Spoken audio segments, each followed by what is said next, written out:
think we just hijacked Wait, Don't Tell Me. Hello and welcome to Swell Season Surf Radio. I am your co-host, Tyler Brewer. And I'm your co-host, Ben Pomeroy. How's your pie? I haven't said that in a long time. But thanks for keeping this ship afloat while I've been out of pocket for the last couple months. Well, just trying to keep it going, just trying to have fun. We had some good interviews come up, so I got to play around with some interesting people. You've been doing much more than just keeping it afloat. You've been just driving this thing on the high seas, and it's like sailing a big banner. Yeah, well, Ben, we got some other big news. You're married. Yes. You got married. I got married. And I missed your wedding. Yes. I'm an awful friend. Did. No, you're not. Many people did miss that wedding due to Hurricane Dorian moving up the East Coast, shutting down ferries and air flights to Block Island, where I got married.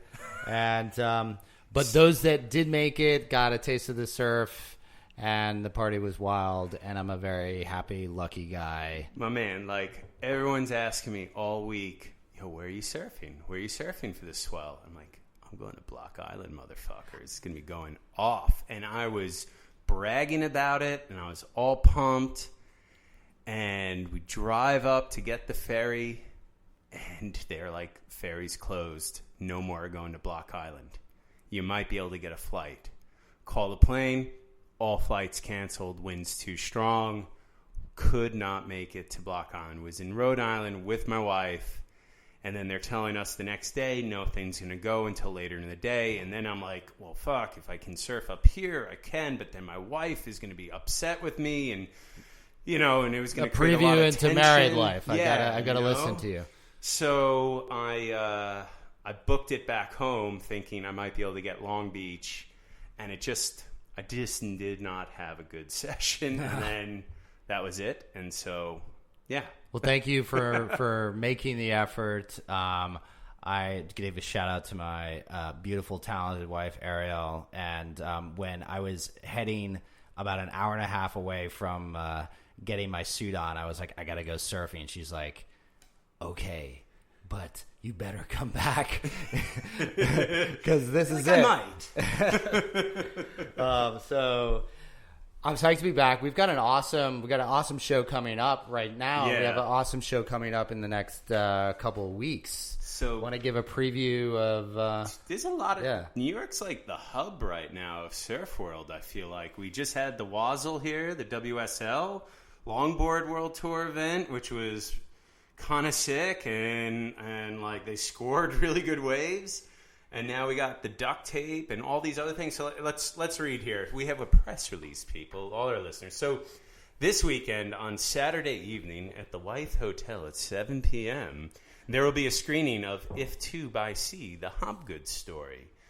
Tickets are still on sale right now. You can get them at Eventbrite to get the tickets. And we will be sitting down this Saturday with Mr. Hobbledegood himself and the filmmaker Justin Purser. Pretty fucking psyched about that. Very psyched. That would be CJ Hobgood. CJ, yes. Mr. CJ Hobbledegood, not Damo. The one that won the world title. The only one that's worth interviewing. I think Damien now sells plumbing supplies, so it doesn't really count. Hey, no shame in that. No, there's a fortune to be made in plumbing. Dude, I sell glitter gel. Come on, there's no shame in what that. And then we also have coming up next week is the Duct Tape Invitational and Festival in Rockaway Beach. This is going to be epic. Let me read the press release here. You're getting them. We're getting it. It's a whole thing. So kicking off on October 3rd, the Vans Duct Tape series will gather a unique community of surfers, artists, and shapers at Rockaway Beach to engage with local surf community in a collaborative way. With a 3-day window of competition, the Classic Duct Tape Longboarding Invitational presents a men's and women's competition honoring equal prize purses across each division. Like that, very important. Women getting equal pay absolutely. here. We're all surfing, about that. Surfing's very progressive here. They had to fight. They had to fight to make it progressive. Absolutely, but we're moving along. It's ahead of many other sports. That's true. Renowned surf names such as Andy Nieblez, Ryan Birch, Harrison Roach, Chloe Cowman, Cassia Mador will be competing, joined by duct tape veterans Al Noce, Justin Quintel, Karina Razunko, and Honolulu Bloomfield. The Vans Duct Tape Festival part of the event will welcome 4 revered action sports names: New York resident surfer Pat Schmidt, who lives in Montauk. Doesn't really count as Jersey more, but whatever. That's fine. Pat Schmidt, pro skater Andrew Allen, longboard style maven Karina Razunko, and surfer artist Al Noce to present a library of their own hand-shaped custom surfboards to share with the public for open board demos and eventually live permanently at the New York surf destination Bunger. So Bunger is going to have all these boards on loan that you can rent out, which is kind of cool. Led by these 4 influential names in skate and surf, the Beach Festival will encourage fans and spectators to experience surfing on an immersive level by surfing alongside some of their favorite surfers, skaters, and attendees. Okay, well, that's a lot of bullshit here. New to the Vans Take Festival program, the series presents Vans Movie Night, a dedicated evening in honor of the talented women on the Vans surf team. The nightly soiree will premiere film projects by surfers Ainara Amat, Leanne Kern, Karina Razunko, and Hannah Scott. Hannah Scott's going to be in town for that, so we're going to try to get an interview with her. And then surfers and skaters getting along for one night only. Yes. Saturday, Sunday, Surf Festival, duct tape. So that's going to be... That sounds awesome. I'm excited for that. Yeah. And we're going to get some interviews there, potentially Joel, Al Noce, so pretty excited. And listeners to the show should check out our last week's episode, of which I was just a fly on the wall at Pilgrim Surf and Supply with legendary skater Nadas Kalpis and legendary surfer and author Jamie Brisick, our boy.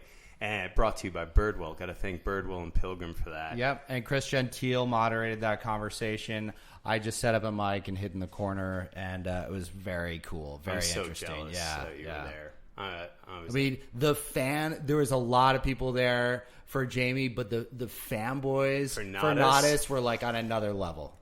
Like this pretty whole, fun seeing like a 45-year-old just act like a little kid. 50. He looks great. That dude is super cool. Both those guys are like sort of goals of like, a few years from now. Well, now, but then there's one other very important event coming up this Saturday. And the reason for our guests to be here tonight, we're pretty excited. They have this Saturday, the Board Builders Block Party is happening. And it's on September 28th at 5 p.m. onwards, connecting the community with craftsmen, showcasing the work of board builders from New York and New Jersey in a laid-back beer and barbecue atmosphere. And we have the crew at Paul Surf. They're here, and they're opening up their space on Marina 59 for New York, New Jersey board builders to come throw down what they have been working on for all to come and hang. So it's going to be awesome. They got live music by Patsy, vinyl selection by Brendan G., food by Chef Yoni, classic surf screenings, and ping pong winner stays. What? Yo, I'm taking everyone down on the ping pong. I didn't know you were a ping pong guy. We got a ping pong table in the office. I play almost normally every day with my boss. Wow. I whoop his ass too. I have some good spin. And they have beer provided, but feel free to bring wine, whiskey, or whatever it is you use to get groovy or cope with the days of to cope with life. Just to cope, period. Whatever your vice, man. Whatever your vice. Come early or stay late. And that brings us to our guest tonight. He's a shaper, craftsman, businessman, classical stylist, and proprietor of Paul's Surf. We have Mr. Paul Schmidt. And by his side, his documentary friend, amazingly talented filmmaker and photographer. He is the creative director at Boomshot. Welcome to our show, Thomas LaGrega. And also Chase Logan, who just popped in last minute as well. Yes. Oh, surprise guest. So, boys, welcome. And how you going, and how's your pie? How's our pie? How's your pie, guy? Wait. Hold on. Guests, everyone in the audience, welcome our guests. I got the sound. I got the laugh track here. I got the claps. Sure, It's more of a clap. We could do the laugh track. It could be like... These guys are hilarious. We're playing with some new tools. I love the listeners. relaunch of this. We're going to be interrupting. Foghorn ahead. It's going to be great. Oh, gunshot. They can't even hear it. I don't know what's happening to me. I need headphones. I know that's unfair without headphones. So we'll jump. So this is the crew. So bring us into what Saturday is all about, because folks may know Paul Surf, know your boards, know you from Rockaway, but like what's going on Saturday? Because Tyler and I love the It Doesn't Not Work design symposium. We're like, oh, this is like another cool community and collab with shapers. Well, I was going to ask, do you guys want to take over It Doesn't Not Work? Because I'm tired of organizing shit, so this seems... No. Yeah, not the goal, but Yeah. I think that... We'll just come and enjoy that one. Okay. Yeah, hopefully this will, like, I don't know, do as a stand-in for at least this year. Are y'all planning to do it again? Next year? spring, Toddy and I have committed to it, but it's just... this year, work, right? and this year just ran away from both of us. He was out of town and a lot, and I was too, and just couldn't get our shit together. And there was so much happening in September anyway. We just felt like we can kind of take it off because we feel you. Yeah, we know. Well, I guess the original impetus for doing the party was just to try to bring the local community of board builders together, because I feel like,